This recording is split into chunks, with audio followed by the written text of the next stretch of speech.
we're going to go ahead and get started. It's a little bit past the time. So, all right, I'm going to start the meeting. All right. We'll stand for prayer, invocation, meditation, however you see fit, use your time.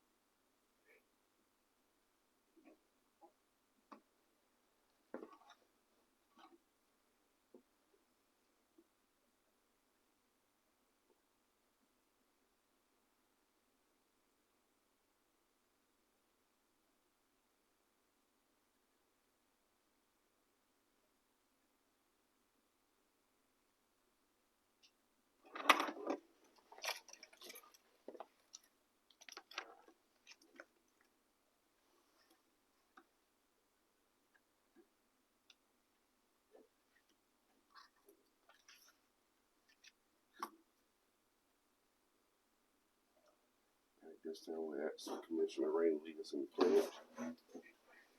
I pledge allegiance to the flag of the United States of America and to the republic for which it stands, one nation, under God, indivisible, with liberty and justice for all.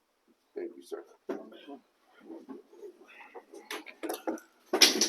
right, at this time we'll have our roll call. Commissioner Bill Shepherd. Present. Commissioner Isaac Owens. Vice Chairman J. Wesley Rainey. Here. Chairman Joshua Deriso. Live and present. Thank you so much. All right, at this time, do we have approval of today's agenda? So moved. Second. It's been properly moved and second that we approve the agenda for today. All in favor, let it be known by voice vote aye. Aye. All right, motion carried. Agenda is approved. All right, do we have a motion for agenda item number 1, discussion of the fiscal year 2026 budget? Yes. Do we have a second? Second. It's been properly moved and second that we approve agenda item number 1. All right. Commissioner Shep, how do you vote? Yes. Randy? Yes. All right, I vote yes as well. All right, so motion carried. Discussion of fiscal year 2026 budget. What's up for discussion?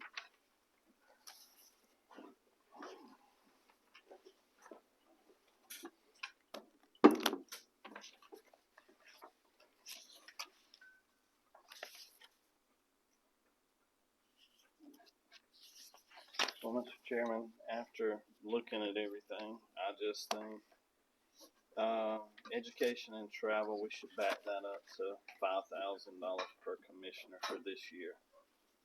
And I also think that we need to just, on revenues, that we just need a 10% increase across the board on fees and services.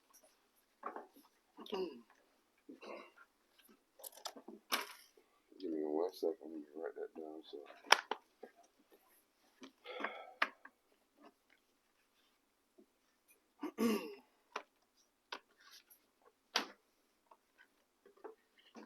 So you are saying that we need to back travel education up for elected officials to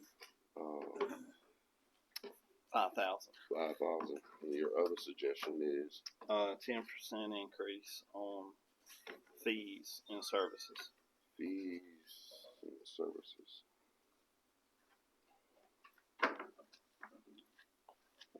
We've already agreed on the millage, not to adjust that. So, and our revenues are short based on our expenses. The 10% is nowhere going to be near enough to cover the shortfall, but it should help some. Anything for you, Commissioner Shepherd?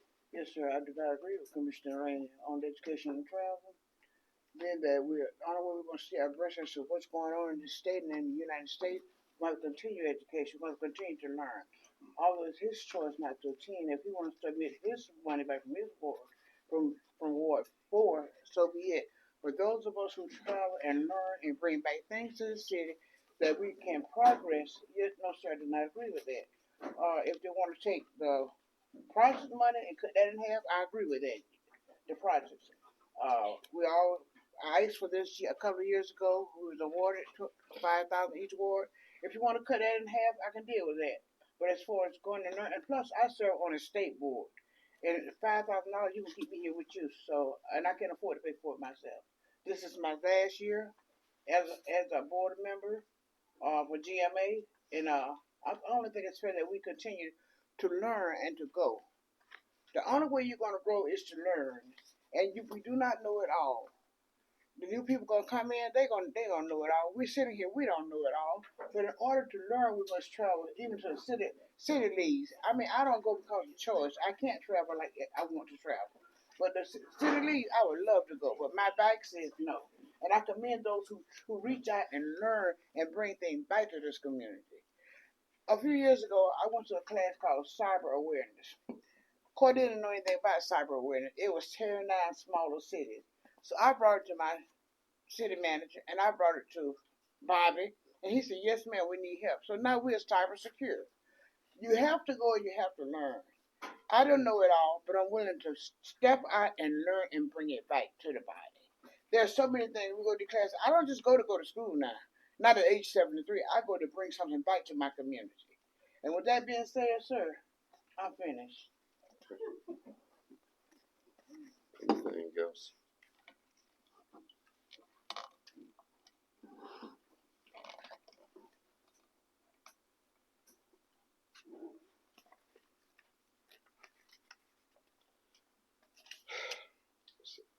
This is my position on what we're talking about cutting. We're reaching for the low hanging fruit in the politicized areas of what we're talking about cutting. Cutting training and cutting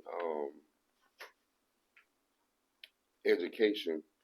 Commissioner Shepherd stated her point, but my point is I'm chairman and I travel more than anybody are supposed to, or what have you. I know you guys don't recognize that and didn't read the charter before I came in, but there were some specific responsibilities that the chairman had that just the commissioners did not have. And part of that was being a part of certain organizations and traveling to those organizations for meetings or what have you. And I asked y'all to increase. People made the point that I spent 14,000 on mine, so over the budget. Well, I asked you all to make sure mine was more than you all travel because I'm not a big fan of GMA like Commissioner Shepherd. Um, Commissioner Shepherd, but I do travel, and when I go to the National League of City, which I'm a much bigger fan of, that's where I get my learning because it's more. It talks about things that resembles the city of Cordele a little bit more than the GMA training does, and what I mean by that, it talk about equity, race, and inclusion, whereas the GMA don't really share and talk about those things. And how do you balance a budget, and how you look at a budget for the most distressed areas to improve those areas. And so I think we need, this meeting is not to keep pushing political things because looking at what the executive, the legislative spend is low hanging fruit, especially during an election year. We need to really dig deep into this budget and really think about some of the things. When I asked for this meeting, I wanted you all to take at least the days, almost a week, to really look into the things that we talked about, increasing certain things. I personally don't think a small business should have to pay the same amount of money to get their water turned on as a big business. I just don't think a new business coming in here that can afford to pay more money should only be paying $150 because they're going to use a lot more water. That's an increase we can talk about. I'm not okay with increasing service and fees up to 10%. We don't need to take an axe and go cutting. We need to take a scalpel, so to speak, because some of the fees will hurt the low income, the people already in poverty. So we need to look at the fees specifically and see which fees that are more, I would say, privilege based. Meaning, if you use that service, then that means you can afford to pay that. But when you're talking about increasing all service and fees across the board, that's going to hurt all people across the board. Some can pay, some cannot pay. The other thing, we got to look at cuts. More than just talking about cutting the legislative training budgeting half. We keep about 20 positions average vacant. We need to look at that. Maybe a discussion for personnel in executive session, but again, we gonna have to make some serious cuts, and we don't need to wait and push this budget down.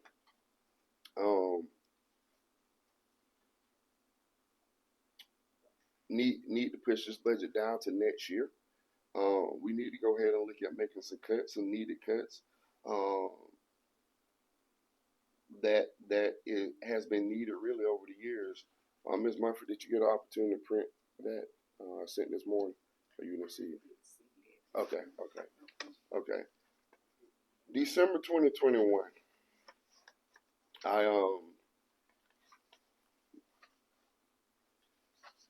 I came up with a plan to restructure the whole government to make it more efficient. I didn't do this just on my own. I called other mayors, I would say, because that's what their position was or is. I looked at other city websites, talked to people for over weeks to see where we stood in comparison to them. And what I came up with new positions and cutting some positions was a whole save about $250,000. And I set that out. That was my plan coming in, because I knew we need a more efficient government. Right now, we're keeping things that are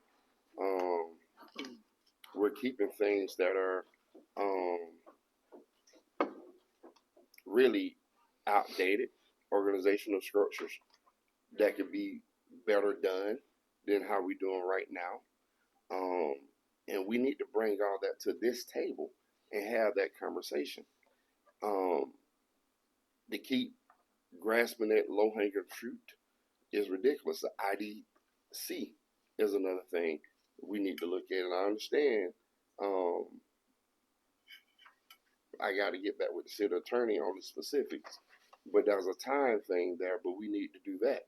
Because if you're going to say cut training for legislative, if you're looking at the legislative budget, let's look at everything. And maybe we don't need to get all the way out to IDC, but then we can look at how much we're paying the IDC, because that's another option. It's an agreement. The amount don't have to be what we pay, but you're cutting training for elected officials or what have you, but not looking at everything altogether. There are some things that we may want to look at. I think we should open up some bids for some of the contracts we have for us landscaping. Right now, we haven't bidded those out in a while. I know there's plenty other people that do that work, have been asking for years, and seeking they come down lower than what we have. There was a time Commissioner Reeves tried to convince me to offer Hobbs more money, which is one indication I knew something wasn't clean right there. Because you don't offer contractors more money. You let them come to you and say, we need more money. And so I've been pressured many times to bring something to offer landscaping more money. And it never sat well, man. I never did it. Because again, there was a conversation that your contractor come and say, hey, we're paying X amount of more money for things. But just to be giving people more money, I'll leave that alone. I have my assumptions and speculation into why. But we had a week to look at this. And the best we can sit up here and come up with is the same thing we said the week before. it's no point of having this meeting. If we say the same thing we said the last week, what I asked you all before we left is to take a deep look into this budget. Take a deep look across all things. Part of what has been going on the last 4 years, you guys are not interested in doing the deep dive into work need to be done. As commissioners, as elected officials.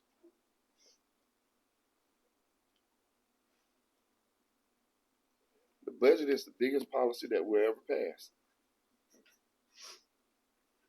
It sets everything else.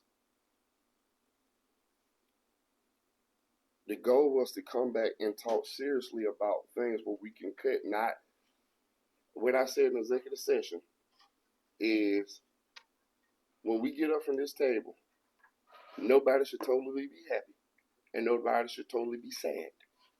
It should be a compromise. That's the way all this should work. And what I'm hearing today, the same old thing I heard last week. This meeting is pointless then. Commissioner Owens, do you have anything?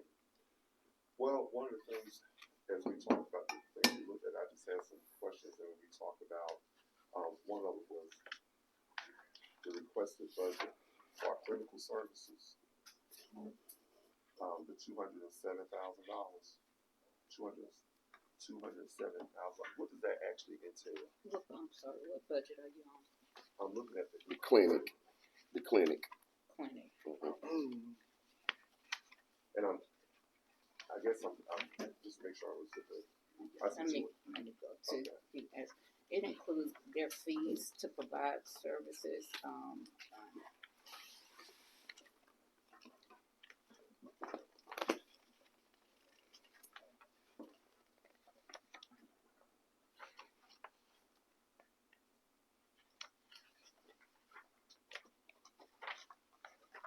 of course, there are the operating expenses that are shared across all departments, internet, services, telephone services that are included with the clinic.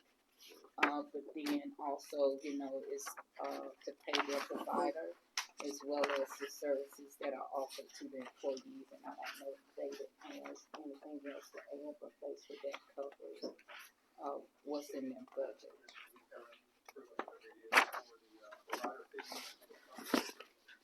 Is for the IT fees that are involved, plus the expenses of materials and the drugs and prescriptions, and labs, and all that for the patients. And then again, operating expenses like internet, power, any type of building repairs and maintenance, because the janitorial service cleans the building as well. And how many providers do we provide there? We have one that's a nurse practitioner who's there a day and a half. And we have one who is an RN stuff. LPN. LPN. Sorry, LPN, who is there 2 days, 1 full day, 2 half days. And we pay their side. Yes. We pay all that through the contract with a company called Premise Health. And they are employed through Premise Health. They're not city employees. And a lot of employees utilize the clinic. They do. Yes, sir. Yeah, I mean, I understood the value of it. I'm not questioning the value of the thing, but I was just looking at the cost is what we were saying. And is there a way that could be something that that could be negotiated differently as well? That was my reason for asking that. Because I never heard of it. And what was the name of the company again? Premise, PREMIS. In addition to employee wellness, we also use that for our employee pre-employment physicals for all employees coming in. We run through the clinic to convert that cost away from a doctor's office. Also use it for workers' comp claims as well. So when anyone's hurt on the job, we send them there first if they're open at the time. Let me ask you a question, David, if I may at this time. For the clinic, does it also take care of the families? Can your wife and your spouse go as well to that clinic? If you're covered on the city's health If it's covered in city insurance, so that means even when we can't, utilize if we need it. Right. And we offer it to all employees regardless of health insurance coverage, full and part-time.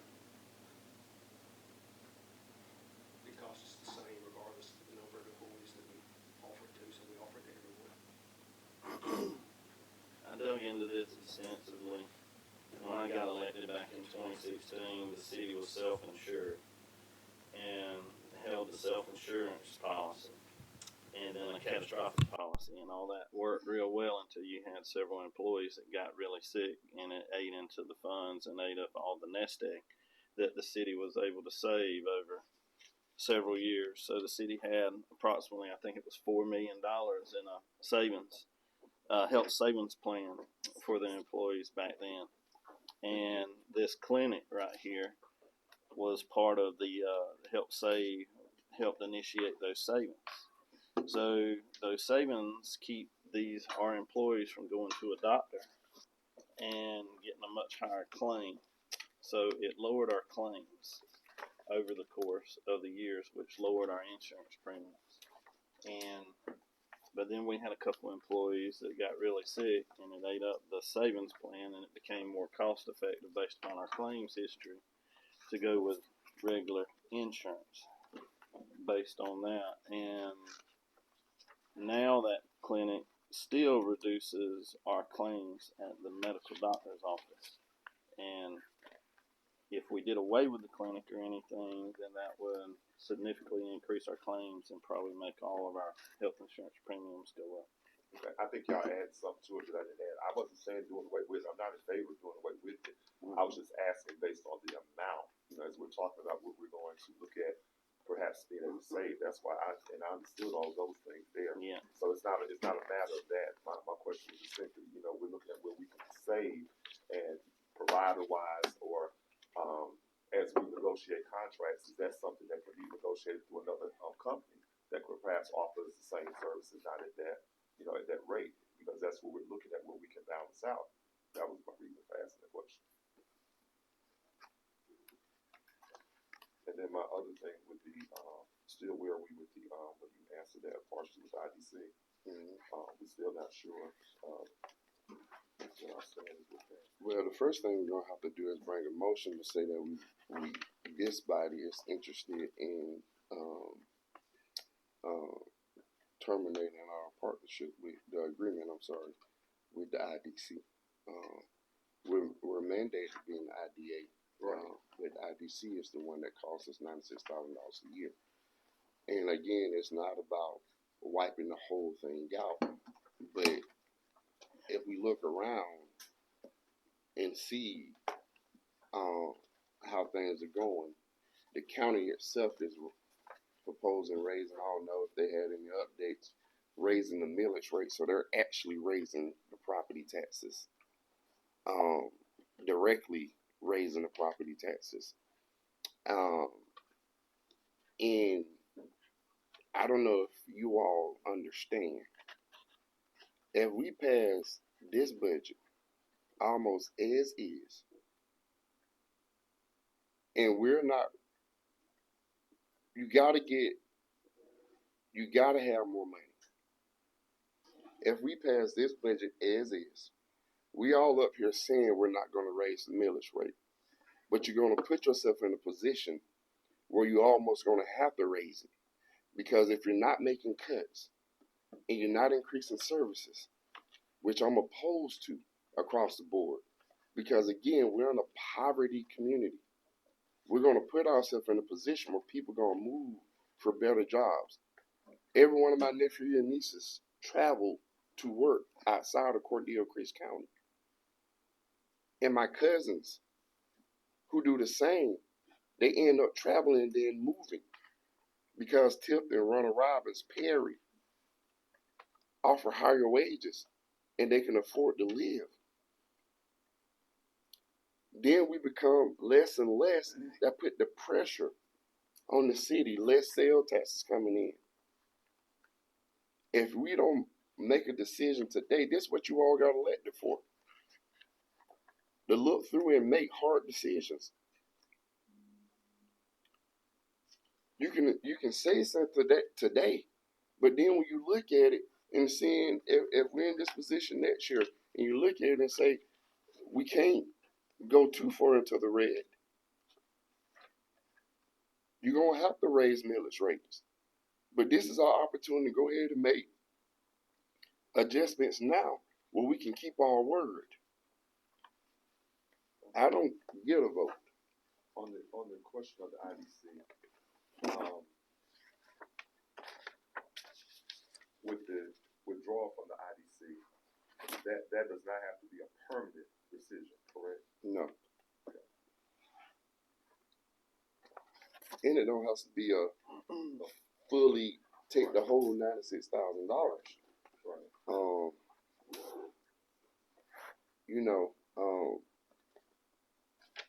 Because the functionality of the IDC, that they will still function without this $96,000. Right, because people are asking us to tighten our belts. Right. But we give money to places we don't have to give money to, and we're not asking them to tighten their belts. I think that is funny. Because at some point, if the economy get as bad as we think, we're going to have to do exactly what we're proposing.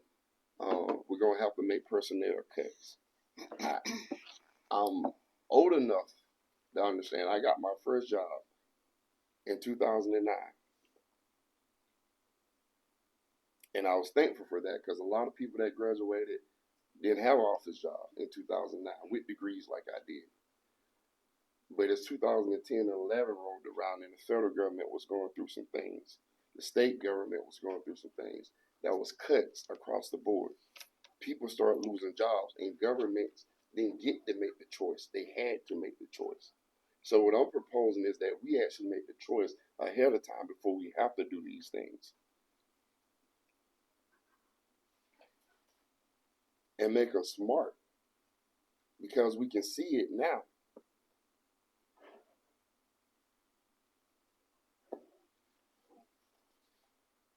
So I do have a question for you, Marcy,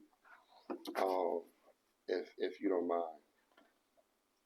I'm looking at the structure. I have always looked at the structure of public works, and I believe, and I've heard that with the current structure of superintendents, assistant superintendents, then 4 men. I believe that's too top heavy. I know some people push paper. I know that's a level of expertise, but some people believe that public works need more people versus less people. I'm not opposed to that belief because I don't know. I don't do the work, so I don't want to speak too forcefully because again, I'm very careful as to speak like I know what I don't know or what have you when it comes to specifics. However, I do believe we're too top heavy. I don't know the reason why we need superintendents, assistant superintendents, and then foremen on all those levels. When I looked at it, and I talked with some people in public works, a lot of it is overlap. I believe the triangle is very much flipped over and heavy at the top and too narrow at the bottom, is what I'm saying. In your mind, are there any ways that we could look at that structure and provide maybe more assistance at the bottom than we have right there stuff at the top? Mr. Chairman, that's something that I would really have to think about before I get an answer. Is that okay? Yes, that's perfect. I love that answer. Okay. I mean, yeah, I think it takes time. I've been looking at this since I really got elected in November 30th, 2021. Once I knew I would have a seat, I got in, I started looking at everything, or what have you. And that was one conclusion that I came to. I came to the conclusion of, and it was not only me, it was what I heard from the guys that work in public works as well. They were saying, my assistant superintendent and my foreman do the same thing. And I understand the job descriptions may be different. And part of the conversation I've had with this body is you got to realize and understand that the nature of work, some people do other people's jobs. That happens everywhere. But we don't need to keep anybody who's not doing their job. And they're just there taking up time and making money and things. So that's a place that I'm also concerned about, is looking at that structure and saying, hey, can we move some things around? because again, it's too top heavy when I look at it. When you look at other places our size, it's too top heavy. I'm not saying we need less people in public works. I really don't know that. I don't know that because again, I do know people work hard there, but I do know I feel like we're still too top heavy there.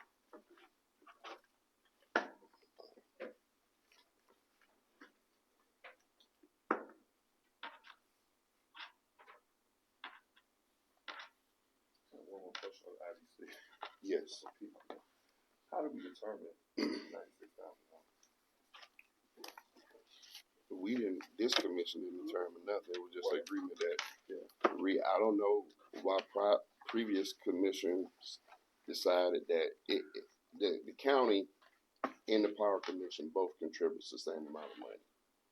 The power commission also gives the building. They're upstairs, and the power commission. What I'm saying, if we're tightening our belts, it is foolish of us to say that we're just going to keep giving the same amount of money to other people and not asking them to tighten their belts. And we're just handing it over or what have you. And I can honestly say that Grant does a really good job of when industry comes in and handling that. I know Grant will make it work with whatever he has. It may not be the same, but we're sitting here talking as a city. It ain't gonna be the same for us. Right. But Grant is really good at what he do, and I think that that's just one area or what have you. Again, but we didn't make a decision on that. It just was agreement that was in place. I mean, this commission since we've been elected.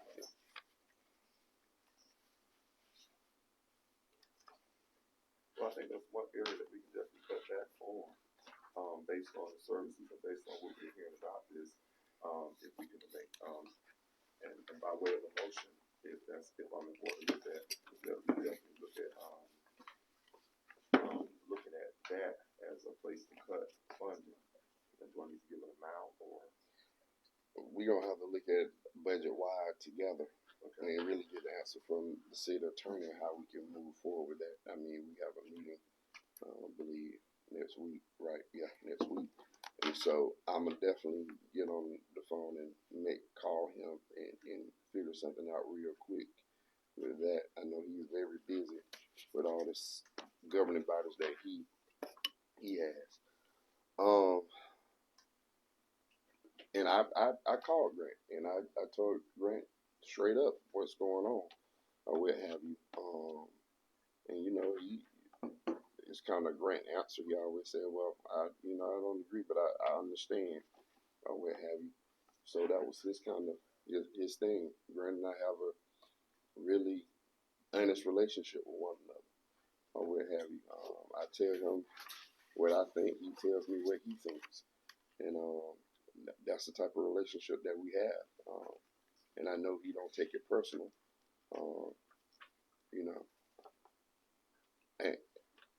And what I would say, we also got to stop being so status quo minded.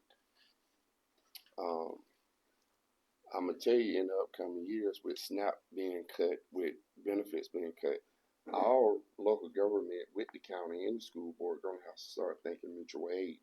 How can we pull in church and civic organizations to fill some of this need or what have you? Because that pressure going to fall on law enforcement because people are not going to go hungry. People going to find a way to get what they want or need. And it's going to end up going to our police and law enforcement agencies. Unfortunately. But I do want to hit on something I thought we discussed on the public works. Again, landscaping. I thought we were going to tease that out into the holding ponds specifically. I really don't think because we have lawn care and executive, and is that $18,000 that would goes to keep Chris beautiful? No, lawn care services is for Hobbs, and I'm gonna make sure because Hobbs maintain city buildings as well as the community clubhouse, the clinic. Um,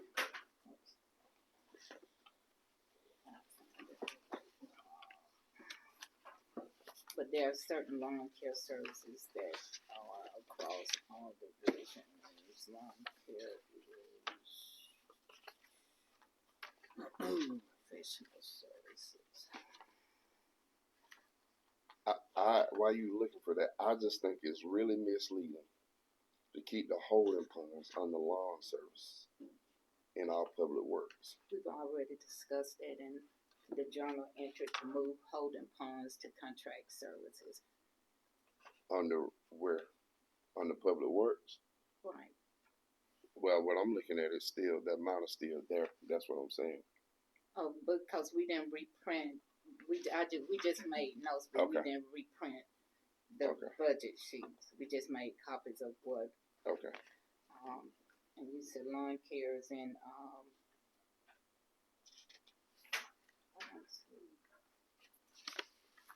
you said lawn care is in legislative. No, executive, 18,000. Oh, executive. Oh, yes, Yep. yes. Okay. I think we really should put lawn care under.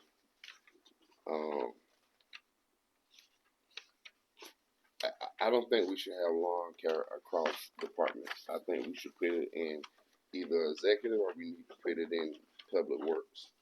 Well, there's two different lawn cares. That's why they're separated out. But if we can put all lawn care on the public works, but the lawn care that you see in the executive is allocated for halls, because we have halls and then we have R&D, but I understand we that. can place it in public works. I also think we need to entertain new bids for these services as well. I do think some people can come on the lower than where we are right now. I think we got comfortable just renewing what we already have, and by way, if it's a contract, it's supposed to come up each year anyway.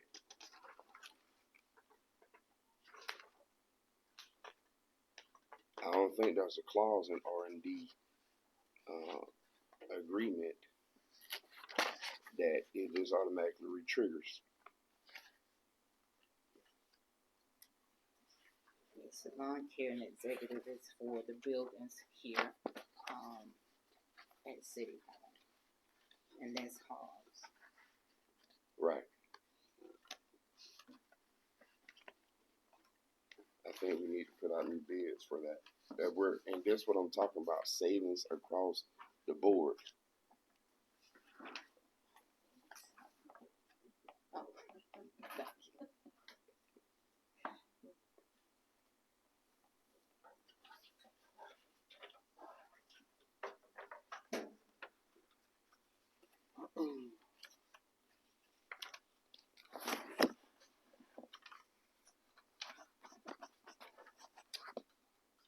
Mr. Hicks, how you doing?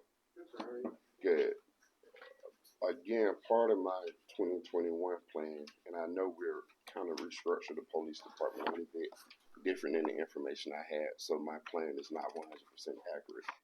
But I know, if you can remind me, what are the three captains and where they're over? I know it's administrative, control, and what else? CID. CID. And that's investigation, basically. Yes, sir. Okay.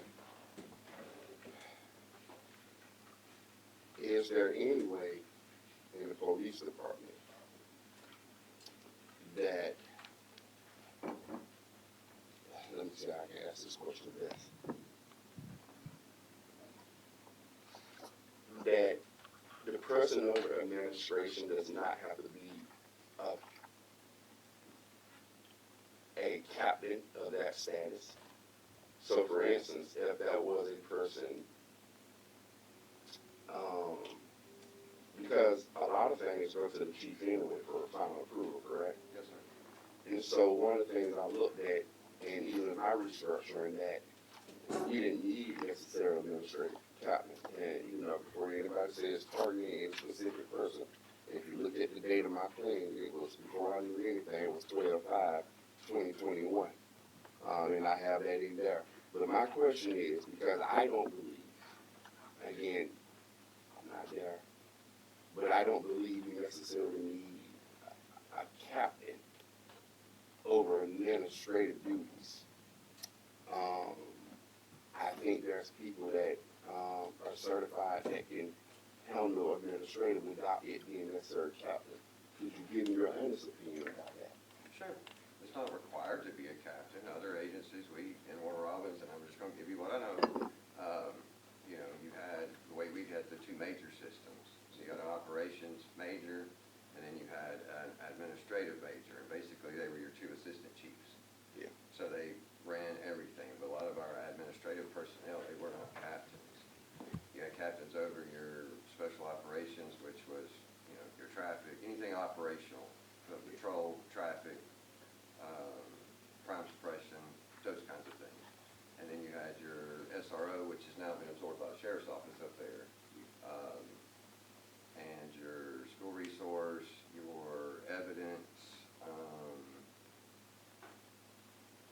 records division, all fell under, you know, that's how they split it up. But each person had their own role. To say that it has to be a captain to do administrative duties, not necessarily. And this may seem trivial, but we're talking about probably the difference between $20,000, and that's not including benefits. That's a straight salary. So when I'm looking at public works, looking at police, and I'm looking at these things, I am saying we need a more efficient government. There's a lot of technology out there now, and I'm not trying to take jobs because I know the city is a big employer of this town, you know, the county. But I'm saying what we're looking at right now, we need to take really deep dives into a lot of the things that we're doing and see can we do it a little bit more efficiently, because Ronald Robbins was one of the places I looked at in 2021. Perry, Tifton, I think I even looked at Vienna for some small. I think I looked at Camilla. So I looked at a lot of places and what they had in their different structures before I sat down with this plan. But I do think we're in a position, because what I don't want to, looking at a year down the road or 2 years down the road, because our government is still shut down. I turn national news off because it's a headache just with local news right now for me. But I don't want us to have to make cuts out of our control when it's in our control right now. That's where it comes down to me. Right. Instead of having to make a decision urgently. Right. So thank you for that. Thank you for sharing that with me. City manager, were you able to? So we are going to move the holding ponds in, and that's up for bid now, right? The holding ponds. No, it's not out for bid right now. Okay. But yes, holding ponds separated from lawn care and public works. But it will. We just didn't update these budget sheets. Okay. But it will be out for bid, the holding pond specifically. Yeah. Because we're going to need to maintain the ponds. It can't be just a once a year thing. It needs constant maintenance. Because by the time they mow, clean all ponds, by the time they get to the last one, then really starting back over, because the first one has grown back up. So, okay, now I got a question about that. What does this contract actually do with the holding pond? Because I think I'm confused. Because I remember when we first came up, I blocked it because I believe Commissioner Owens had to leave, and then Commissioner Shepherd had to leave, and I left only the three of us: Commissioner Rainey, Commissioner Reeves doing his short stint back, and myself. And if my memory serves me correctly, I can be wrong, but I didn't agree because the conversation was there was only one company that put in the bid. I did not think And the public works director at the time, Steve Fulford, didn't think that the one bid we had was a responsible bidder because they did lawn services. Now, there was a meeting called to make this thing happen and give it to that particular contractor. I watched that meeting, and as I heard that particular contractor explain what needed to be done, it was more than just cutting grass around the pond. So could you help me? I don't understand what exactly they will be doing in this contract. And I don't have that scope of work with me, but it's not just mowing. Right. But again, I don't have the scope of work in front of me, so I don't want to give you or say anything Okay. that's wrong. Okay. I can send that out to you all, but I just know going forward there was a discussion that the ponds need to be maintained year round, not just a one-time cleanup, because especially during the summer months, the grass is going to grow back quicker. During the summer months, but and, Marcia, do you remember what all was in that contract? Because we have what I think it was 7 that we bid out, and each one had their own scope of work. But I can send that to you. You pulled it up, Right. Okay. Yes, ma'am. Okay. We had, let's see, 6 holding ponds. You want me to read the scope of work or just? Yes, you can read the scope of work for each one, and then we can send it out. Okay. So for 20th and 6th, silt is to be removed from the northwest corner, inlet, and southeast corner inlet at a depth of 3 feet below the pond outlet, holding pond number 218 between Joe Wright and 10th Street. Silt is to be removed from the concrete flume. Contractor will remove silt outside of the flume to a depth of 3 inches about the concrete and shaped so that the water drains to the flume. And then the third one, 20th and 9th Street, silt is to remove from the pond to original clay bottom, approximately on foot below outlet. Then holding pond number 4, location south side of 19th Avenue. I'm sorry, it's bouncing back and forth. Between 13th Street and 14th Street, silt is to be removed from concrete flume. Contractor will also remove silt outside of the flume at a depth about 3 inches above the concrete and shape so that the water drains to the flume. Holding pond number 5, location south side of 19th Avenue between 13th and 14th Street. Silt is to be removed from the concrete flume. Contractor will also remove silt outside of the flume at a depth of 3 inches above the concrete and shape so that water drains to the flume. And then the last one, north side of 19th Avenue between 13th and 14th. Silt is to be removed from concrete flume. Contractor will also remove silt outside of the flume at a depth of 3 inches above the concrete and shape to allow water to drain to the flume. I'm gonna be straight up honest, y'all. Y'all be shaming yourself. Y'all approve a landscaping person to remove silt from ponds. Now, when I watched the video, because I was traveling that y'all had this meeting, it felt like they didn't know what they were talking about. But y'all approved a landscaping contractor. And the word around town is they didn't even have equipment to do it. So y'all gave a contract to somebody that didn't have the experience nor the equipment to do the work. Now, you gave this same person the contract to do landscaping, but that's okay. Somebody can learn how to weed and cut grass. That's not that difficult. And so I'm a little skeptical when you say we need to do it a little bit more when we're not yet experienced people.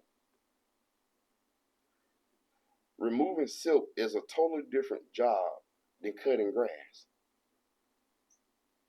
But y'all approved this. Y'all approved this.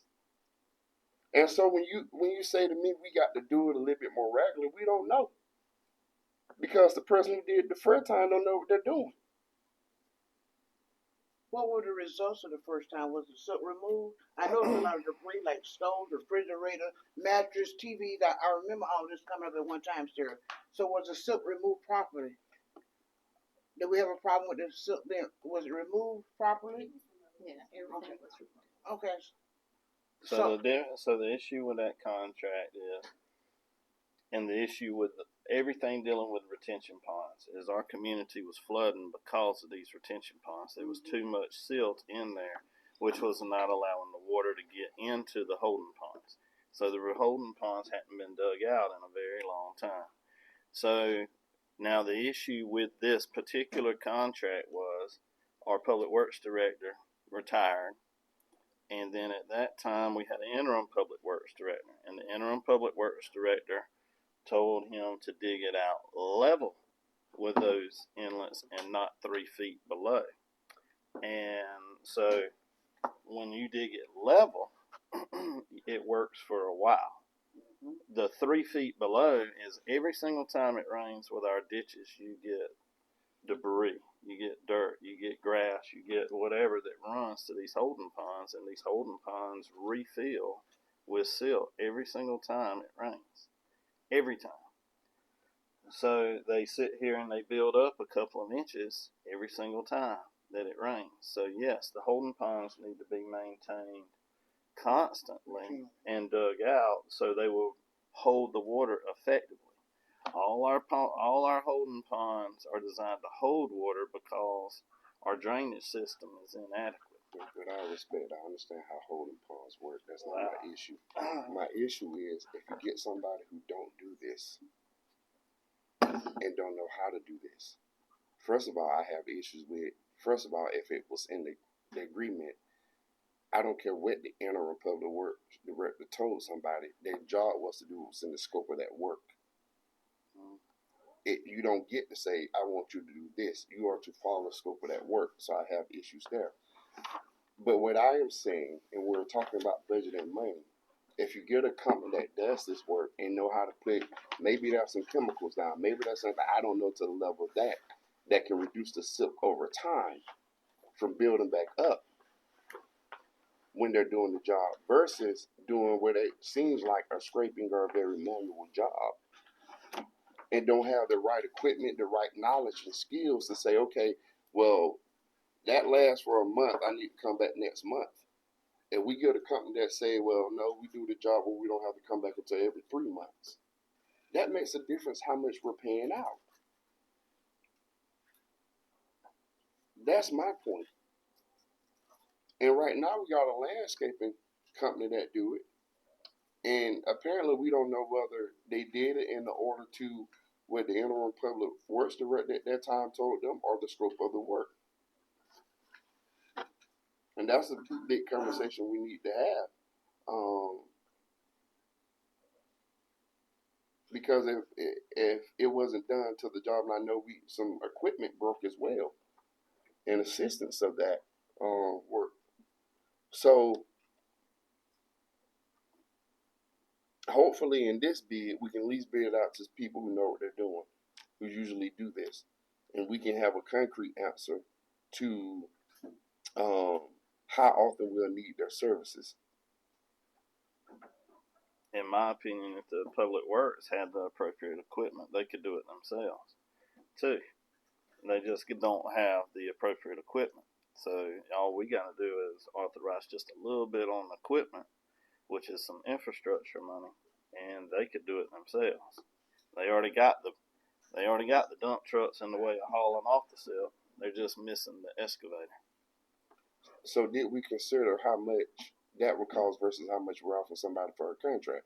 Because at the end of the day, when I'm looking at, say for instance, so if we're giving, how much was the contract for the this past time that we offered?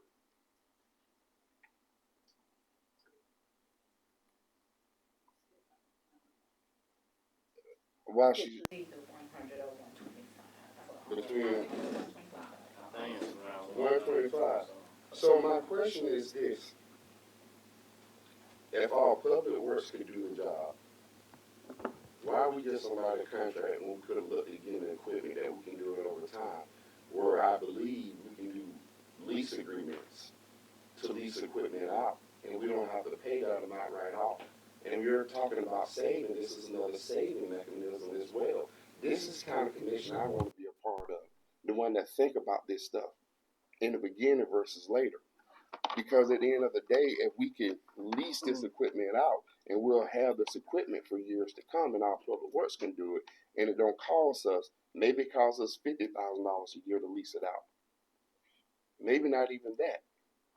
But we don't save $75,000 right there.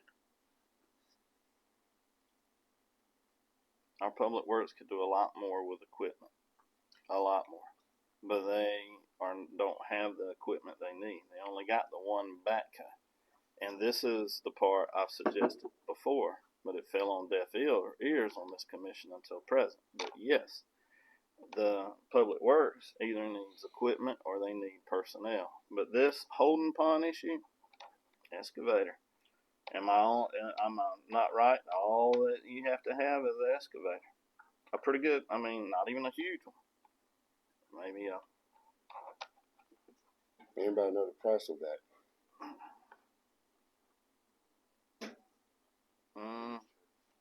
probably about $100,000. Also, So we probably a 60 or 85 G. So Probably do it. So we gave a contractor $125,000, or we could have bought equipment that we could have for years.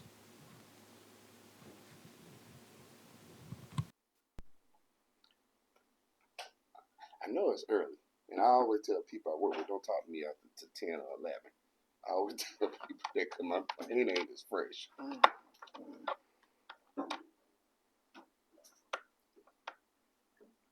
But these are the conversations we have to have, y'all.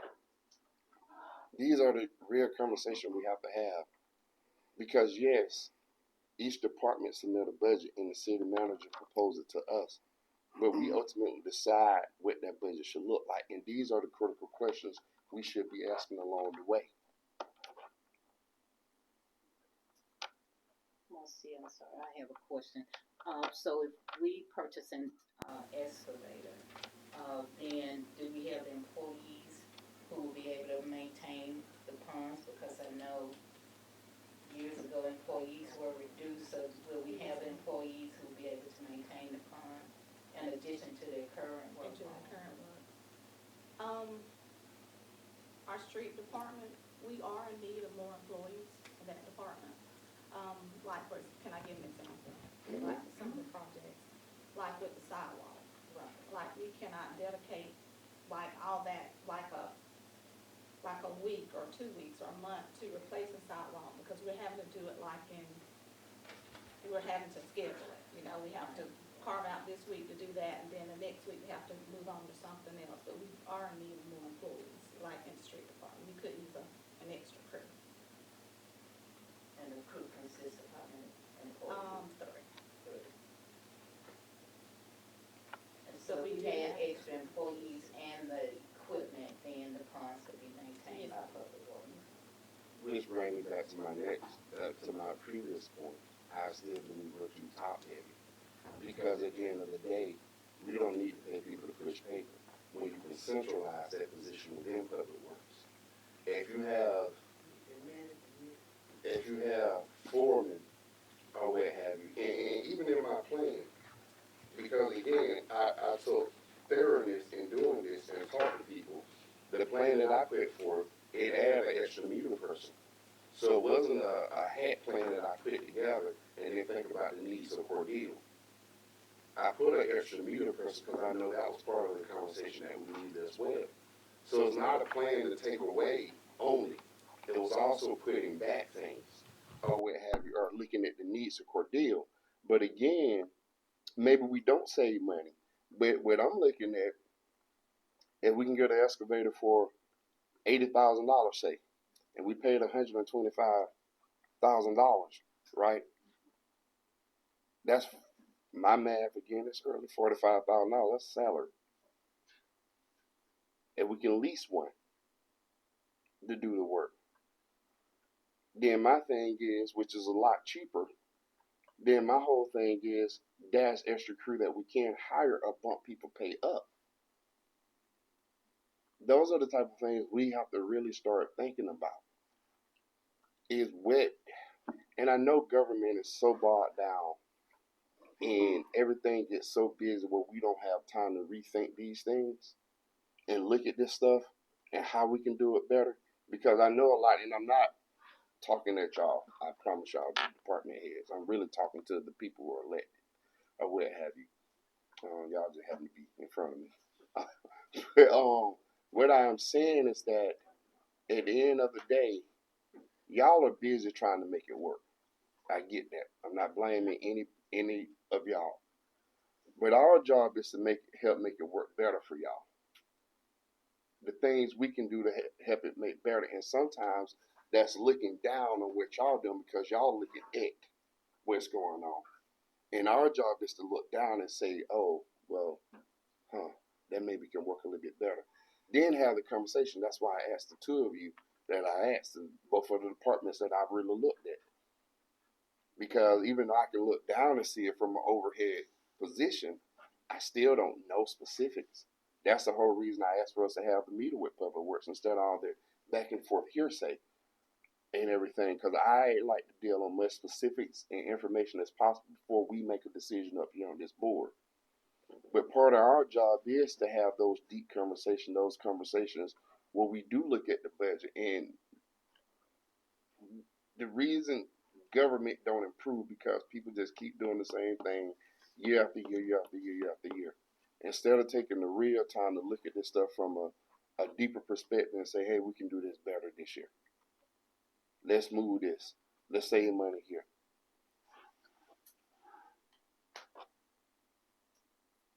But I do think we got to look into that, and I do know personnel is critical, but I'm still not convinced that you just pay a contractor. How long did it take them to clear the holding ponds?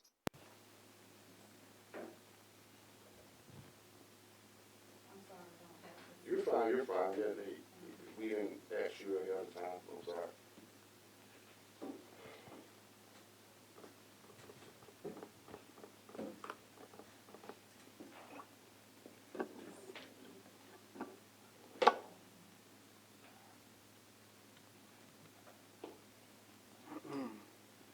While she's looking for that, there's more effective ways to clean up a holding pond than a backhoe. Drag line, for instance, but they also have hydraulic pond cleaners actually got, and they float on the surface and it acts as a dredge.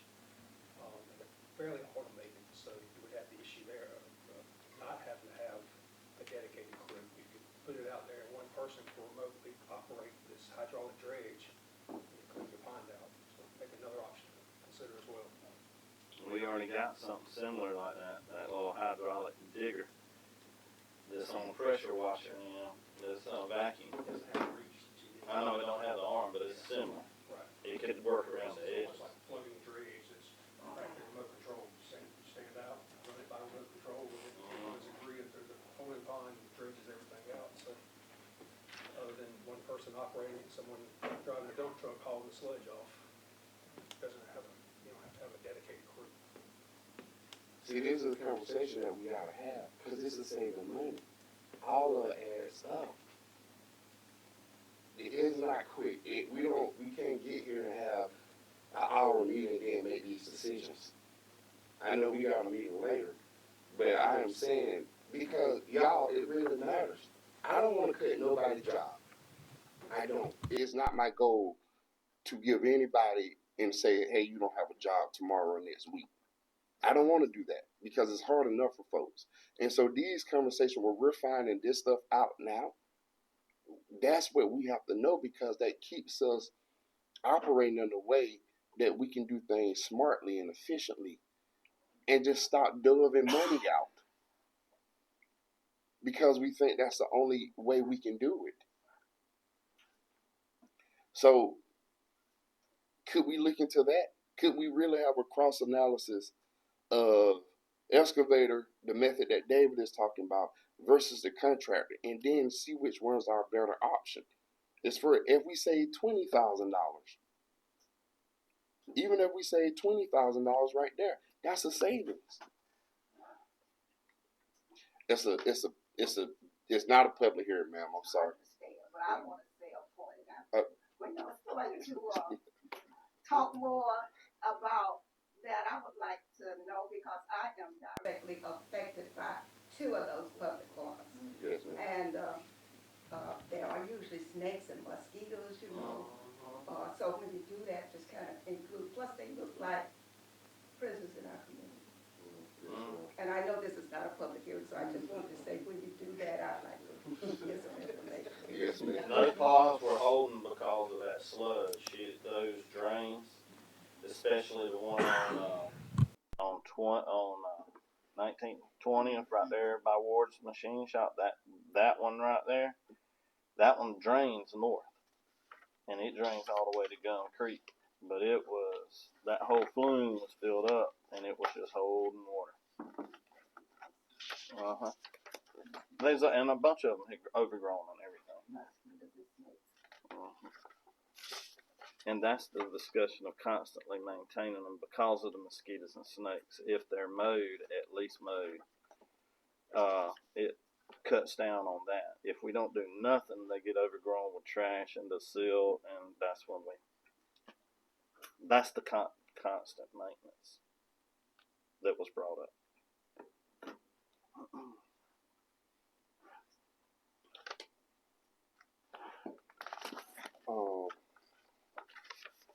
So could we look into those three options? And I have two, the hydraulic dredge, the excavator was the third option. The contract. Oh, yes, Which one? I have that. I mean, you could add the attachments for our machine we've already purchased. Yeah. The mower, the sidearm mower. If you got that blade, you could open up the alleys in no time. It's got all those saws on it, and you could reach up and just widen it. Go down the side. You can get the brush on the front, and sweep it all to the end, and then use our grapple truck and grab the debris and load it up. Wouldn't be no trouble. And see, that's it. This how we need to start working together and understand it. Because, see, growing up in poverty, you learn how to stretch $10. Instead of getting one thing for 10, you learn how to get many things for 10. And that's where we at right now. So if we can take $125 and get more what we need out that $125, we're winning. Versus just throwing $125 not entertaining other options out there. I know we was waiting on Miss Marcy. Have you know how long it took them to do it yet? Are you still looking? Okay, no worries. We don't need. I think we good. Sorry to bother about that. Okay.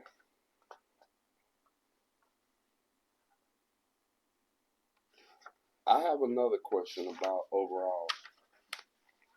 My plan was to really reduce everything, the kind of two overarching departments, but besides police and fire, we know they have to stay. But can we do anything about procurement? Meaning that I know this department orders this, that department orders that. Is it any way that we can look into? Because I know Governor Deal did this when he was governor, and he saved the state a whole lot more money by looking at ordering more things in bulk. And I know the state have to order a whole lot more versus our small town. But my mind goes to, instead of each department ordering this or ordering that, could we look at a way if we look at the similarities of what's been ordered, could we order more things in bulk and save more money? We can look into that. Okay.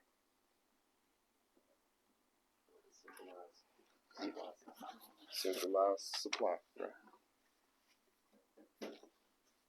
I mean, still, when I look at this budget and I look at it overall, and correct me if I'm wrong, but pretty much expenditures in all the departments have been a pretty constant. Our main thing was a 30 and out that increased our pay, that increased retirement costs, and then our pay study.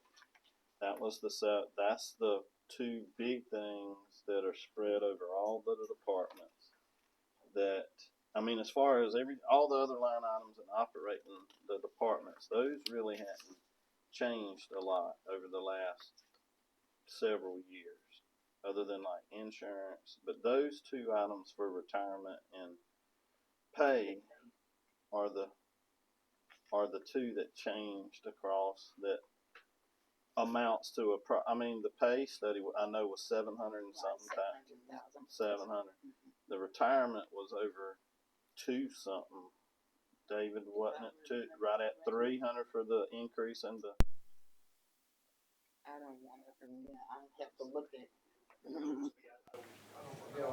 Yeah, I have to But look there at. was those two items right there are the main two things that we have not accounted for in revenue to help offset. All the other expenditures were pretty well had us at a balanced budget. But those two items we changed to get us more competitive, but we hadn't looked at revenue to cover. And no, that's not the case. I don't disagree with that. I would just add to it. There's some other things we paid, like IT. That's other things they add to the expenditures. But the Yeah. contracts need to be bid out. Right. If you restructure the contracts, Right. rebid out, but there's Right. that revenue gap on those two items. Yeah, they're big hitters that have Yeah. not been Yeah. accounted for from a revenue perspective. Well, I was against the 30 and out from the start because I just didn't think it made much sense. Because I think if you could have looked at that again and said, what could we pay them more than retirement? Because I understand retirement's big. Retirement's big for people approaching retirement than people that's just in the door. People are always gonna look at how much am I making? And I'll be honest, this generation, my generation and below, they don't think about retirement too much. They think about our benefits. They think about how much you gonna pay me when I get paid. And I was against that because my thing is I always thought it was too much money when if we're trying to get people in, and I understand experience and all that plays a part. But I think we could have took that same chunk of money and look at how much we could increase the pay for folks. But we did both. That's part of the problem. We did that, then we came back and gave more money.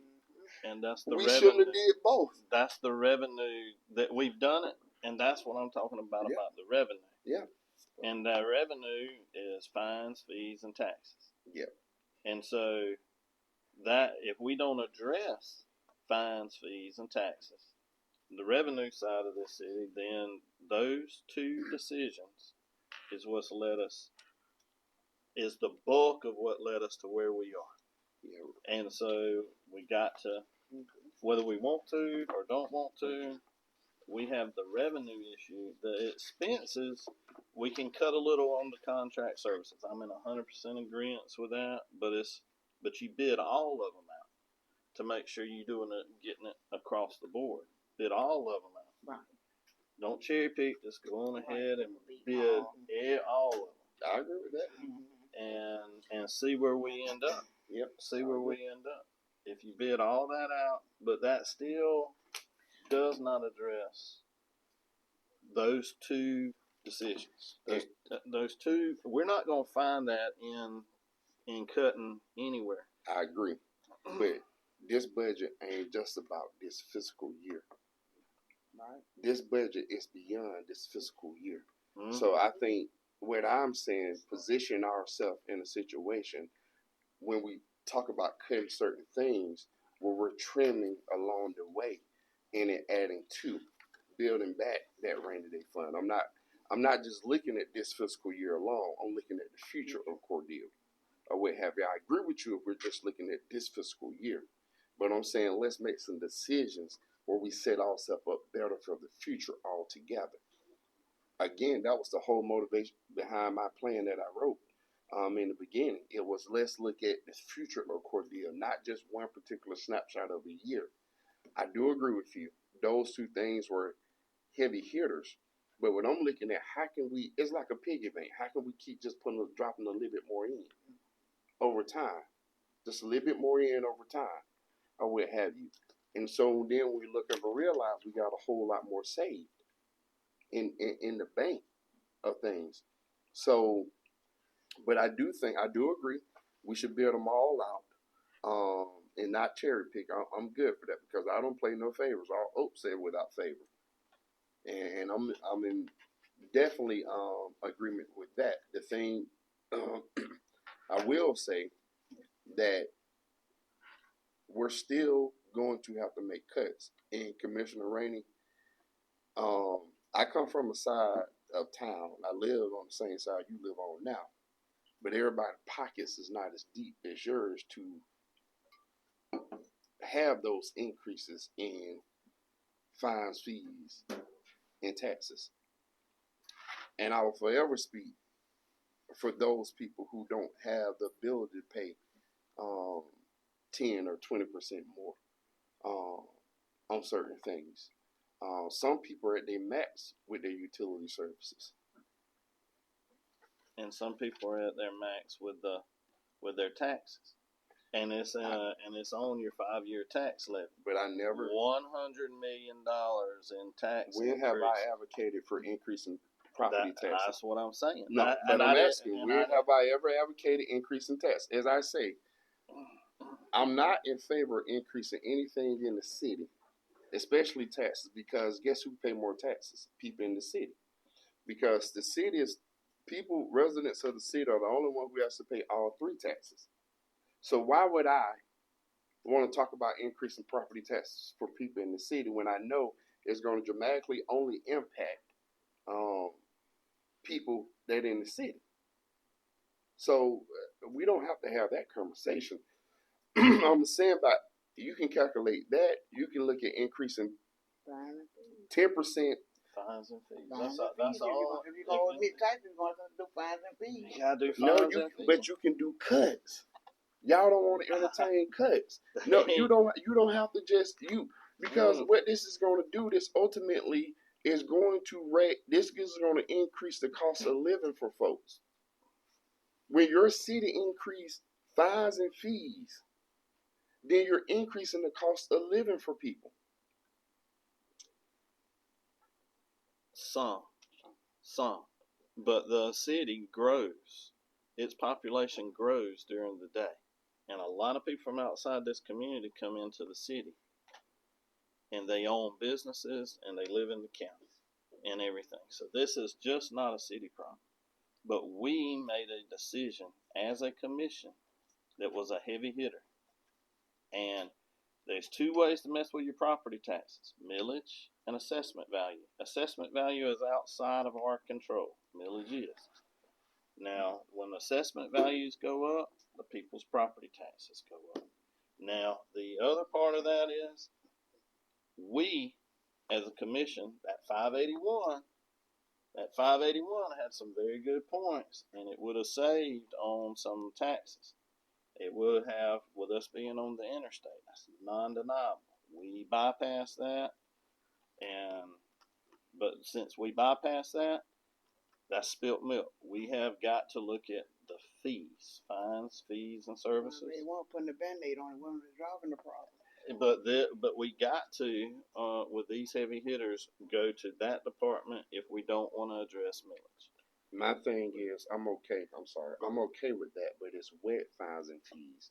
There are certain fines and fees that you hit a lower income population than if you increase others. Again, I don't want to talk about across the board. I want to talk about what you had a conversation that we need to increase the tap line or whatever, or decrease it. I'm all for that conversation, but our job is to sit and have that conversation and stop talking about it for years after years after years. We got to get to it and actually do it.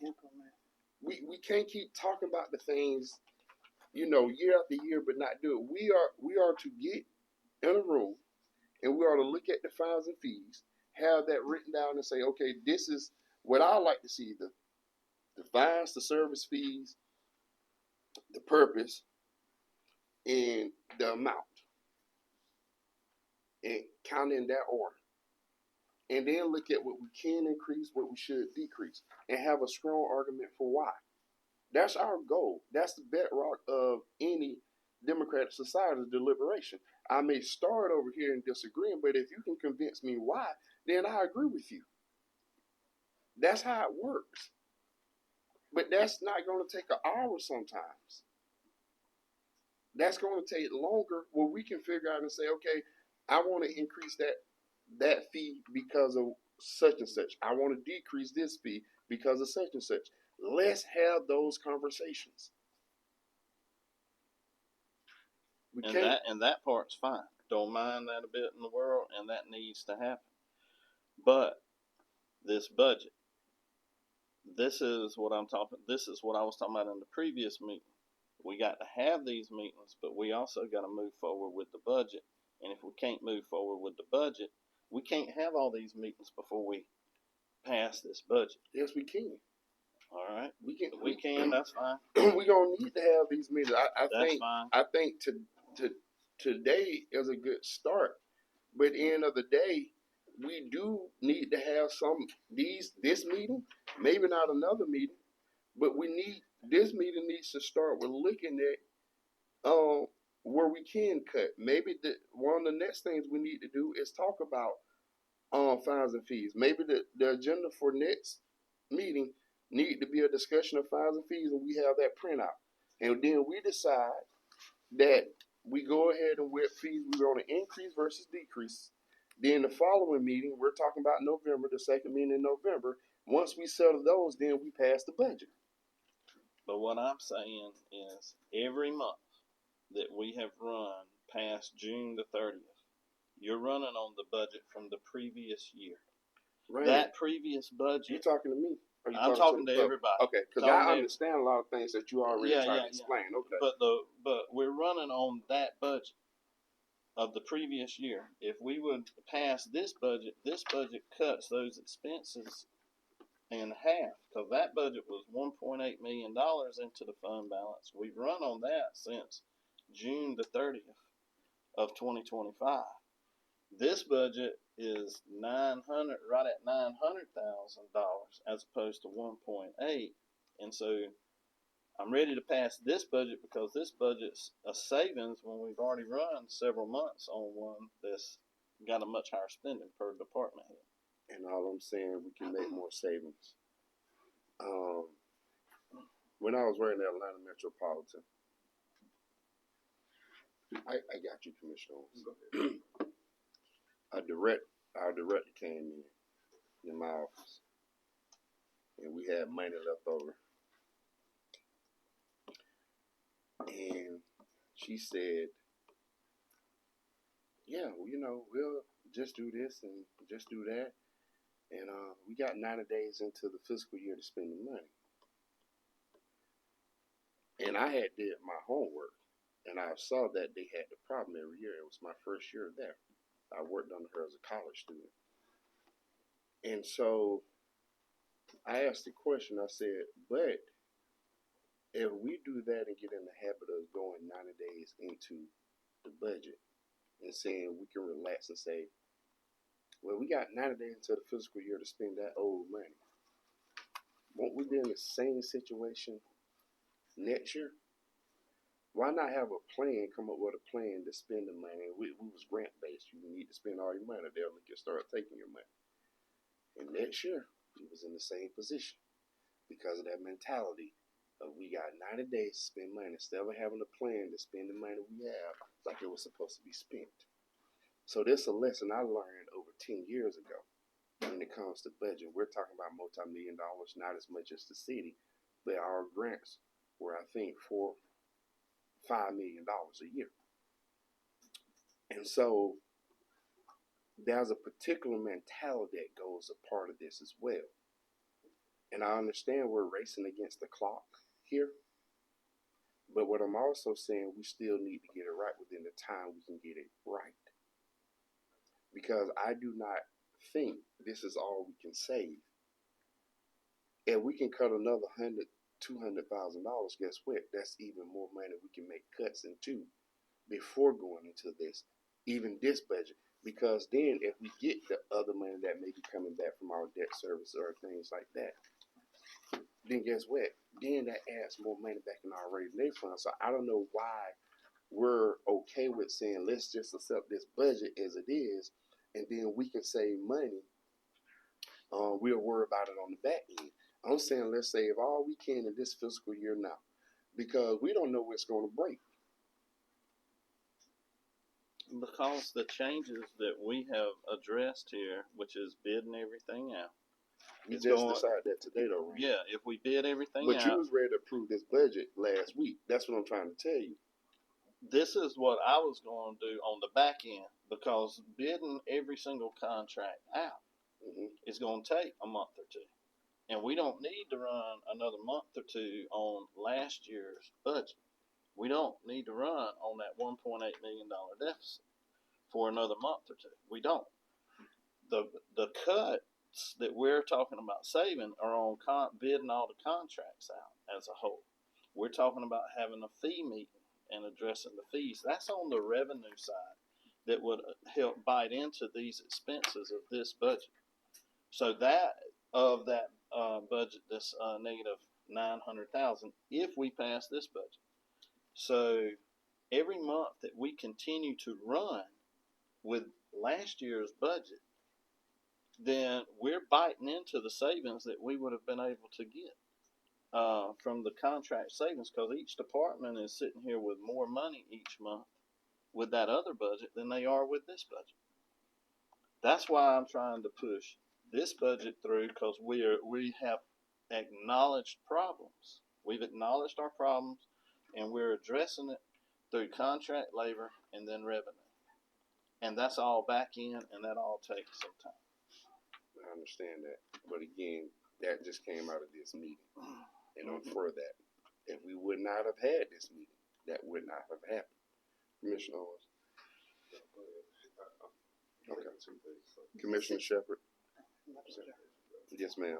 Mr. Chairman, I was going back through what I had mentioned to you all before regarding revenue bonds. In fiscal year 25, we paid off the 2005 series and the 2012 A series bonds. We paid off the 2005 in April of this year and the 2012 November of last year. And so in paying off those two bonds in fiscal year 2025, that's a total of $585,033 that we would not be paying out fiscal year 26. How much is it again? 585,033. $585,033. 585 033. 0. And those are the two bonds that was paid off fiscal year 25.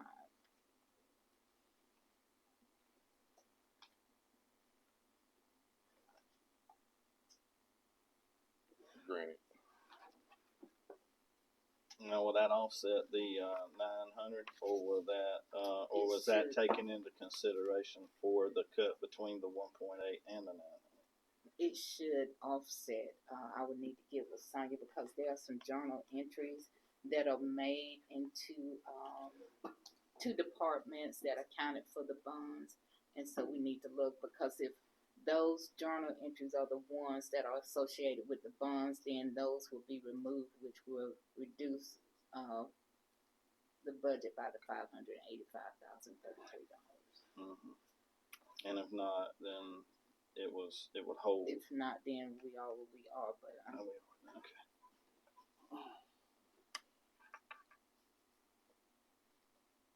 Something could break. That's going to be less grant money next year. And I'm happy we're getting almost $600,000 back, but that can be ate up easily. Yeah, we can get a lawsuit because we've been getting those. They can also eat up that amount of money.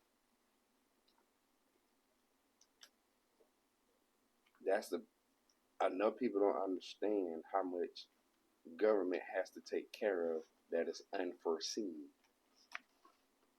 And I don't want to rest on the idea we get this. I want to go into this budget saving as much money as we can to put back in. I'm terrified of the next fiscal year and what's being passed down. That's going to be repercussions for this shutdown. That's going to be tighter things that we're going to have to deal with in the next fiscal year. I understand the time. All I'm saying, if we can make cuts, even say I like the 585, But if we can get closer to 7 or 8, then that chew up more of that 9. And now we're not looking at taking that amount of money out. Or we'll at least get that amount of money back in.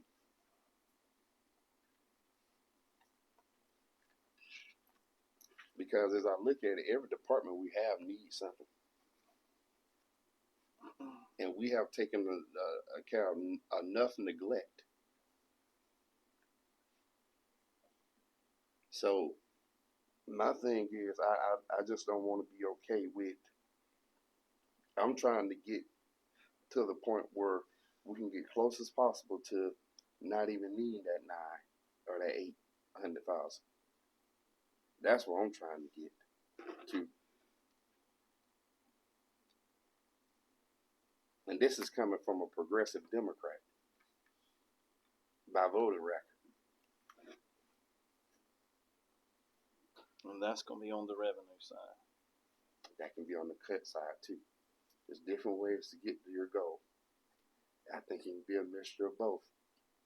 The SPLOS, Miss Angela, I know this is the first year on SPLOS that we have.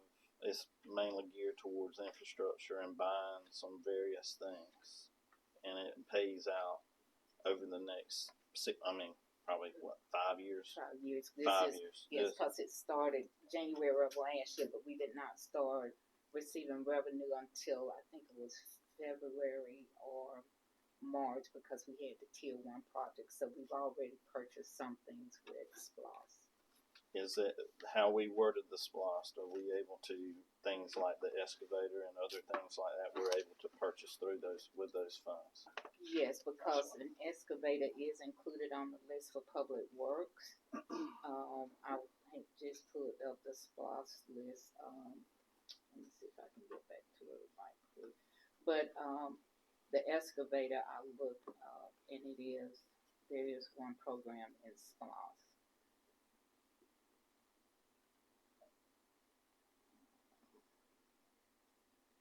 There's one program in the water department, but not the street department, the water department, for $95,000. And what we be giving up. We won't be giving up anything. It's just that it's not programmed in the department that I think I heard it would be needed, which would be the street department. It's programmed in the water department. So right now, it's not dedicated to anything. The water department, we have not purchased one. There's just programmed in SPLOS an excavator for the water department. But it can be shared amongst the Oh departments. yeah, it can be shared. Okay. Right. It can be shared. I'm sorry. I'm sorry, it took me a long time. Oh, it took 3 months. I got you. Okay. Oh, okay. Yes, I'm sorry. No worries. I was like, yes, but it can be shared because sometimes they do share. They share equipment. And how many months out would that be on the availability of purchase from SPLOS funds? Well, it really depends on the delivery time for an excavator, because we have not put it out there yet, because each department had priority projects, and so I know right now we're working on the UV disinfection. So that one, that's what I'm saying. How far out? I mean, I know you got it tiered and you get X amount of money each month, and we're just getting it because of the tier 1s. Well, we got some last year because we've already bought, and I provided you all a list. I can pull it up as to what we've already purchased. But the excavator is a priority purchase in the water department. Okay. And so depending on how, I think Debbie's system, it came in lower than anticipated because I think it was programmed at $700,000. We still have to have installation costs. Right. Right. It's $700,000. Right, yes, but depending on the funds that we have, we can, Public Works can get the price for an excavator. Again, it's programmed at $95,000, but sometimes, it's delivery time, and if it costs more. What size excavator we looking at? Now that's another thing. Well, they will have the space because all I have is just the equipment. But I'm trying to figure out if that would be based upon your expenditures, if that would be able to be purchased based upon It's SPOS something that funds can be this year, purchased. or is it like a year down the road? Oh, no, it's something that can be, purchased now. It is, okay. Okay. Again, let me see if I can. Just for the upkeep, I mean, cause right now the holding ponds isn't as big of an issue because we're coming into cold weather. And then, just as long as it's purchased, in the spring, before the spring or something, or maybe this other piece, I don't know, this other piece of equipment, the dredge or something. Well, now, Or- that's not in SPOS, I so, know. yeah, that's not in SPOS. But if So, we take that out of Splash, we got $125,000 that we're saying that would have went to a contract that now we can say That's right. that we can do that. So that money is flexible and discretionary for the most part, because what we do, we just move that to something else that we want. That is why, again, without this meeting, us finding, see, this is the whole purpose of this. The reason I asked for this meeting, because we're finding out a lot here today that we could have known beforehand, and then we can make better budget decisions. And so, decide on, or what have you. Now, we got $125,000 to play with. I want to save a good chunk of that to go back into our budget. But at the end of the day, if there's equipment that will help us do things a little bit better and more efficient, I'm okay. So my thing is, we got to start having as much information at the table before we make decisions. And I don't know how we can do a better job at that. But I know not having one or two meetings and us saying less is not the key.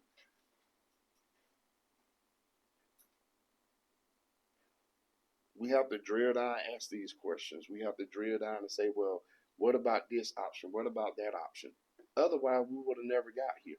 Now we got $95,000 that we can use. Then we got $125,000. no, we don't have 125. That's already been paid. And But it's I'm not saying, programmed in the budget. yes, it is. In this budget, you added how much is for the holding funds? Nothing. I have not added anything for the holding funds. When you all were looking at the budget, you asked what was in the expense line item for lawn care. No, but what I'm saying here, let me go back to it. You increase the amount for this FY26 budget $110,000, I believe, in public works. And when I asked you, you said, "Oh, that's for the holding pond." So what I'm saying, we have at least 110. Maybe I was wrong with the 125. If you're increasing that amount for the holding ponds for this fiscal year budget, that means that's $110,000 that now we can free up that shouldn't be going to a contractor. Then you got $95,000 you can buy the excavator, so that's almost $200,000. It's over $200,000, 205, or what have you. Public works, here we go. He's 522,140 is the line on the current budget. The $110,000. And you shared with me that was for the holding pond. So if we don't give that to a contractor, we have that amount of money now. That's the variance from 25 to 26. Again, I know it's early. But I still think that number just holds on until you bid everything out to see where all the bids lie. And I think all that landscaping and contract labor kind of on the same line that could vary. But we won't know that again until we get the bids back. And then let's not go that far right now. Let's just stick here so we can get the Okay. numbers right. Because we need to clear this up. How much money that we got to play with? Now I get your point, but I at least want some clarity on what's that 110 for the holding ponds. Okay, so it's twofold answer. So when we were looking at the budget, we noticed the budget was $205,000. Expenditures were $315,335. So I was asked about that, and because you can see it's over budget, and I said part of that, the reason why it was over budget is because the holding ponds were included in that, and that's when I said we would do a journal entry to move the holding ponds for lawn care, which would bring down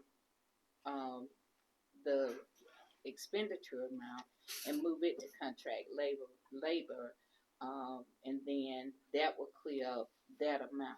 And so if we do that and keep what I programmed in at $315,000, then that still would be, $110 and not $125. Because Right. we programmed extra, not extra, but it was programmed, because we know we need to maintain the holding ponds. Right. So what I'm saying now, we got $110,000, and then we got $95,000 that before this meeting we wasn't talking about. Right. Okay. Because the 95, and that's just an estimate because it could come in, the excavator could come in more than that. But right. We do have 95 programmed in SPOS. But we also, like I said, David method, but we also can talk about leasing. Now, I'm okay with kicking the can down the road with leasing, a leasing option, and we don't have to buy. Leasing is expensive. Right, but it may be cheaper than buying outright. When I looked it up, it said 900 to 3,500 a day. So yeah, not on the previous equipment. It's better to purchase, especially if we have 3,500 a day. Long term, it is. I agree with that. How much a day? It said from 900 to 3,500 per day to lease equipment. But it just get the excavator with the thumb and make sure you get the thumb attachment when y'all bid it. Because the thumb makes it so it can be a grapple and you can grab stuff. Anyway, just make sure you do the thumb. That little $3,500 addition is worth it.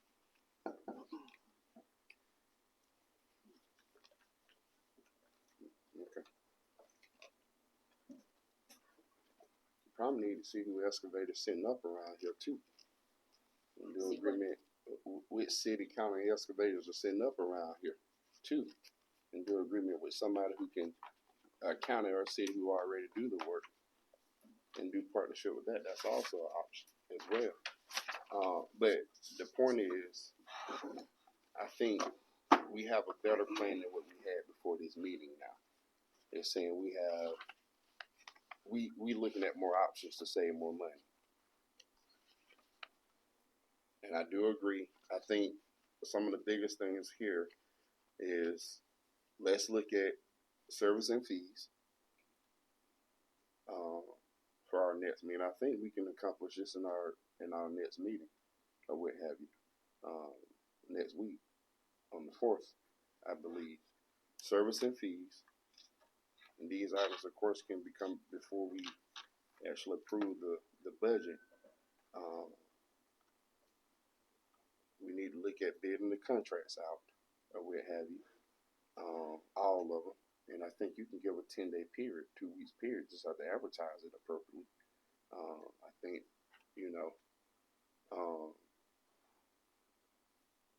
I do think we can have this stuff wrapped up. We may have to have call meetings or more meetings, but I do think we can wrap this stuff up before the last meeting in November. I really do. That's just where we are.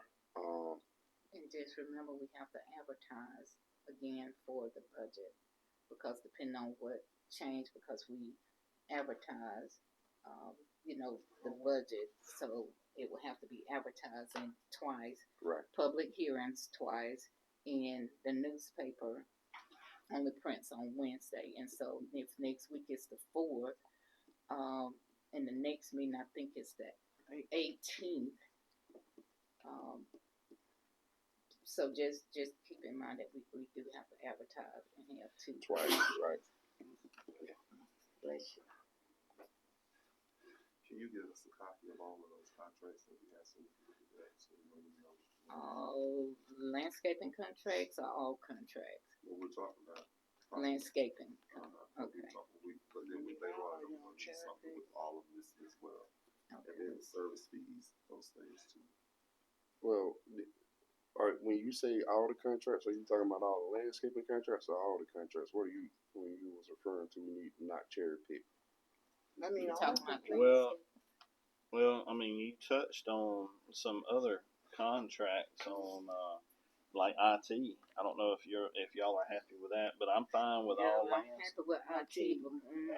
I mean, if y'all, Yeah. I mean, so, I mean, y'all, you It's all the IT. When you get something good, I mean, so if you want me to be specific, I'm fine with addressing all landscaping contracts, contracts, if that's what. But I did say all contracts because We were talking about Well, that's what Holden Ponds, and Holden Ponds is no longer landscaping, it's under contract. She moved Right. Holt to another department, so, No, If no, you- no. She didn't we move it to don't another have- department. I mean, she moved it to another line item under contract, Right. but not lawn care.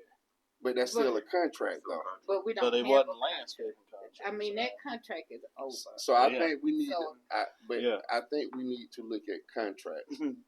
all contracts before us, and we can make an educated decision on which ones we want to look at. Because if we limit it to landscaping, because I know Commissioner Owens is talking about looking at the clinic, right, contract, or what have you. So, look, let's be honest. We're gonna have a meeting, and you are gonna send us stuff, and we're gonna look at what we want to look at. Each one of us gonna cherry pick the ones we want to look at. Let's be honest. Ain't none of us gonna sit there because some people don't want to touch the clinic. Commissioner Owens may want to touch the clinic. I mean, so I am saying, let's have a conversation about the contracts. So I just need to know, because I'm gonna send you all what you asked for, but I need to know, is it all contracts? All So then, contracts. today is Tuesday, we're working on the agenda for next week. And if it's all contracts, then that means sanitation. I mean, that's why I'm trying to find Well, out. let's say is it this: sanitation? contracts that we can do something with, because sanitation we already passed the deadline to do anything with for the next year, right? Because we I didn't mean, trigger there's that. a termination clause in there, that's why, I'm But I asking. think it was October, and we have passed the 90 days for that for this year.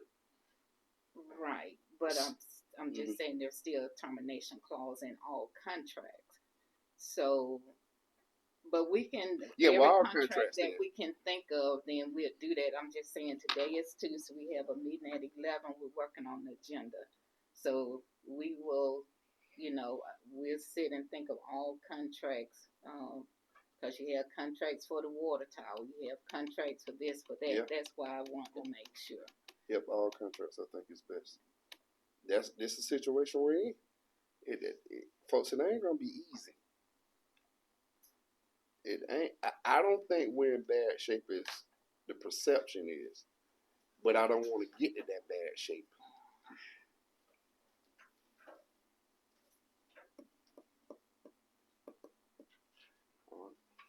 Anything else? I know we got a meeting soon. 12 minutes. All right. Seeing none. All right. Do we have a motion? Do we need executive session? Okay. All right. I have a motion and a second for adjournment? I make a motion, we adjourn. Second. All right. It's been properly moved and second that we're adjourning this meeting at 10:49 a.m. All in favor, let it be known by voice vote aye. All right. Motion carries. Meeting is adjourned.